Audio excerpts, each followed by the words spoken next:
o circuito nos permitirá provar os transistores PNP.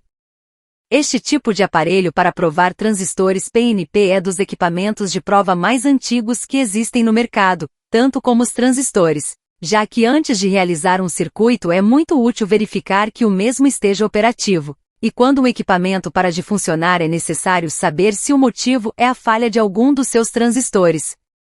O circuito. Se dermos uma olhada no circuito, poderemos comprovar que este não funciona se não colocarmos o transistor à prova, já que o transistor NPN tem o seu coletor aberto e o LED e o resistor também estão desconectados.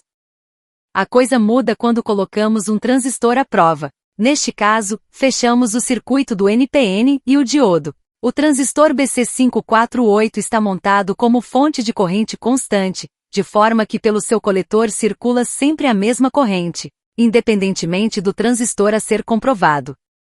Esta independência se consegue colocando entre base, emissor de que dois diodos que asseguram que o transistor sempre estará polarizado.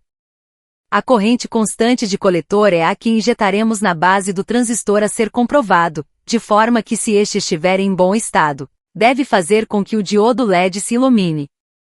O transistor a ser provado. O transistor que vamos provar é do tipo PNP.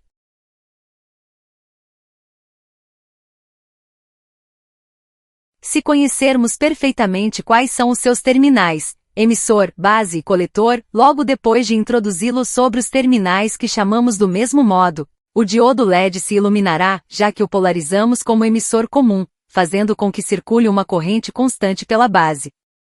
Mas pode acontecer que por desconhecimento dos terminais, em vez de colocá-lo assim, invertêssemos os terminais de coletor e emissor entre si. Neste caso, o diodo também se iluminaria, já que estas duas regiões são de tipo P, embora o fizesse com menor intensidade.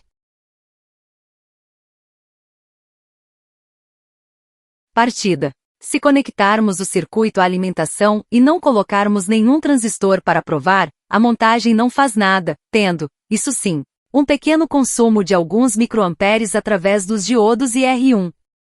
Se introduzirmos como transistor a provar, um dos BC558, com cada um dos terminais no lugar que lhe corresponda, o diodo LED nos indicará o seu estado. Podemos provar colocando-o com os terminais trocados sem ter medo de destruí-lo, já que não ocorrerá absolutamente nada.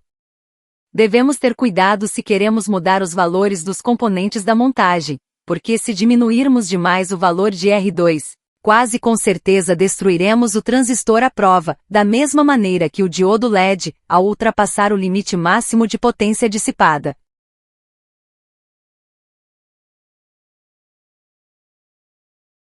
Com o circuito podemos comprovar quase todo tipo de transistor, já que a corrente que fazemos circular não é muito pequena, para poder atacar transistores grandes que têm um ganho de corrente pequena, nem muito grande, para não queimar os transistores de grande ganho de corrente.